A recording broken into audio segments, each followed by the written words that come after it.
இயேசு கிறிஸ்துவின் இனிதான நாமத்தில் இன்றைய ஆவிக்குரிய சிந்தனைக்கு உங்களை அன்புடன் வரவேற்கின்றோம். இப்போதும் ஒரு பாடலுக்கு பின்பு உங்கள் சிந்தையை தெளிவிக்கும் ஆவிக்குரிய செய்தியை கேட்கலாம். வெண்மையும் சிவப்பும் மாணவர் உண்மையை உருவாய் கொண்டவர். வெண்மையும் சிவப்பும் மாணவர் உண்மையை உருவாய் கொண்டவர். என்னையே மீட்டு கொண்டவர் அன்னையோ சரணம் சரணம் தொழுகிறோம் எங்கள் பிதாவே பொழுதெல்லாம் ஆவி உண்மையுடனே. ஆண்டவர் இரட்சகருமாக இயேசுவின் இனிதான நாமத்தினால் உங்களை வாழ்த்துகிறேன். கிருபையாய் மீண்டும் ஒரு நாளை நம்முடைய வாழ்க்கையில குட்டி கொடுத்திருக்கிறார். இந்த நாள் நம்முடைய ஆவிக்குரிய சிந்தனைக்காக நீதிமொழிகள் 22 அதிகாரம் 29 வசனத்தை நான் வாசிக்கிறேன். தன் வேலையில் ஜாக்கிரதையா இருக்கிறவனை நீ கண்டால் அவன் நீசருக்கு முன்பாக நில்லாமல் ராஜாக்களுக்கு முன்பாக நிற்பான். நம்ம கொடுக்கப்பட்ட பொறுப்புகள் வேலைகளிலே ஜாக்கிரதையாய் கவனமாய் விழிப்பாக இருந்து செய்தால் ராஜாக்களுக்கு முன்பாக நிற்கிற அளவு கர்த்தர் உயர்த்துவாராம், நடத்துவாராம். ஆனால் கவனம் இல்லாமல் ஜாக்கிரதை இல்லாமல் செய்தோமானால் அதனால் வருகிற சேதம், ஆபத்துகள், இழப்புகள் பெரிதா இருக்கும். பழைய ஏற்பாட்டு காலத்துல 1 சாமுவேல் புஸ்தகத்துல நீங்க 15 அதிகாரத்தை எடுத்துக்கொள்வீர்கள் என்று சொன்னால் அங்கே சவுல் ராஜாவுடைய காலம். ஆண்டவர் சவுல் ராஜாவை ஏற்படுத்தினதற்கே ஒரு நோக்கத்தை வைத்திருந்தார். அமலேக்கர் என்கிற முழு கூட்டத்தையும் சங்கரிக்க வேண்டும். ஏனென்றால் இஸ்ரேல் ஜனங்கள் எகிப்தின் அடிமைத்தனத்திலிருந்து கானானுக்கு போகும்பொழுது இவர்கள் வழிமறிக்கிறார்கள். கர்த்தர் தம்முடைய பிள்ளைகளுக்கு விரோதமா அந்த கூட்டம் எழும்பினதை பார்த்த உடனே அவர் சும்மா விட மனசில். அதனால ராஜாவுக்கு ஒரு அசைன்மெண்ட் கொடுக்கிறாரு. செய்யணுண்டு. யுத்தத்துக்கு போகிறார், அந்த பட்டணங்களை பிடிக்கிறார், அவங்களை எல்லாத்தையும் ராஜாவெல்லாம் சிறைப்பிடிக்கிறார். ஆனால் எல்லாம் சொல்ற ஒண்ணு விடாம நீ அழிச்சிடணும்னு ஆண்டவர் கொடுக்கிறாரு. அதை பெருசா சீரியஸா எடுத்துக்கலாம். அவங்கள நல்லா ஒளிமையான ஆடு மாடுகள் எல்லா பொருட்களையும் எடுத்துட்டு வராரு. இது ஆண்டவருக்கு பிரியம் இல்லை. இதனுடைய பாதிப்பு என்ன தெரியுமா? ஆடு மாடுகள் தானே இதுல என்னன்னு நாம சொல்லலாம். அதுவும் சாமுவேல் தீர்க்கதரிசி, நீங்க ஏன் அதெல்லாம் கொண்டு வந்தீரு? எல்லாத்தையும் ஆண்டவர் வார்த்தைப்படி சொன்னீரா? எல்லாத்தையும் ஆண்டவர் சொன்னபடி செய்துட்டேங்கிறாரு. இல்ல, இந்த ஆடுகள் சத்தம், மாடுகளின் சத்தம் என் காதல கேட்கறேங்கிறாரு.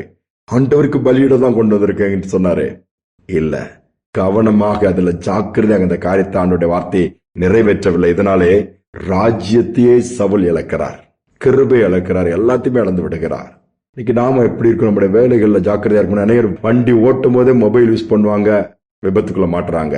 ஏன் ரோட கிராஸ் பண்ணும் போதே மொபைல் பேசிட்டு போவாங்க. ஏன் கொஞ்ச நேரம் கிராஸ் பண்ண பிறகு இது என்ன பாத்துக்கலான்னு ஒரு நிர்விசாரம், மொத்தமும் போயிருது. சிலவங்க வாழ்க்கை சொல்ல கை கால் போயிருது.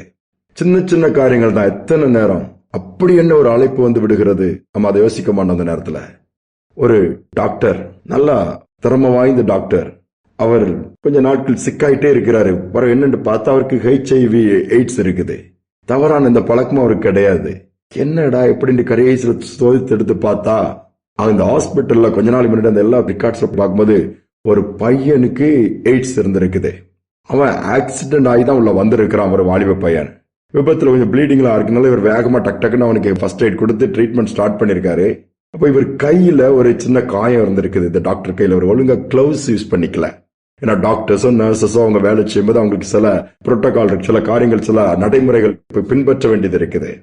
கிளவுஸ் போட்டுக்கணும், மாஸ்க் போட்டுக்கணும், நிறைய காரியங்கள். அதை தன பார்க்கலான்னு நிர்விசாரமா விடும் பொழுது அப்ப அவனுடைய பிளட் இவருடைய காயப்பட்ட இடத்துல பட்டோன்னு இது இவருடைய பிளட்டோட லிங்க் ஆயிடுச்சு. அந்த பையனும் ஆக்சிடென்ட்ல வந்தனால அவனுக்கு எய்ட்ஸ் என்ன இருக்குன்னு உடனே அவனை டெஸ்ட் பண்ணவும் இல்லை.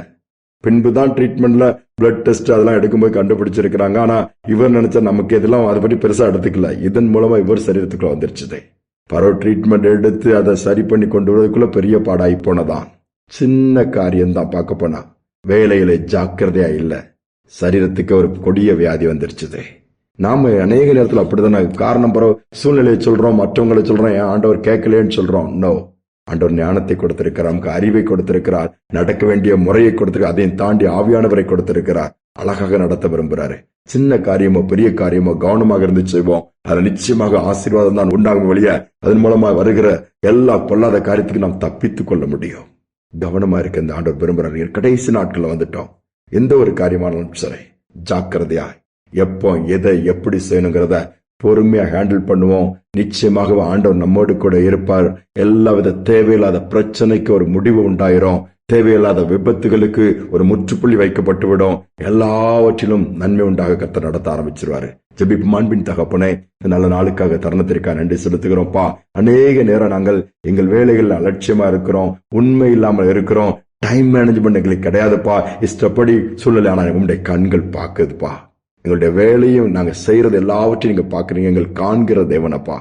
அதனால அதுல நாங்கள் கவனமாக இருந்து ஜாக்கிரதையாக இருந்து நீர் பார்க்கிறீங்க பயபக்தியோடு உண்மை உத்தமா செய்ய உதவி செய்யுங்கப்பா. எல்லா நிர்விசாரங்கள் அலட்சியங்களை எடுத்து போட்டு நீங்க சொன்ன வார்த்தை, உம்முடைய வார்த்தையின்படி நடக்கக்கூடிய ஒரு இருதயம் எங்களுக்கு உண்டாகட்டும், வழி நடத்தும். இந்த நாளில் அப்படிப்பட்ட கிருபை ஒவ்வொருவருக்கும் உண்டாகட்டும்ப்பா. இந்த நாள்ல இருந்து நடக்க வேண்டிய வழியில நீங்க எங்க நடத்துங்க, நாங்களும் அதை பின்பற்ற உதவி செய்யும். துதிகனமை ஏற்றுக்கொள்ளும் இயேசுவின் நாமத்தில் பிதாவே, ஆமென், ஆமென்.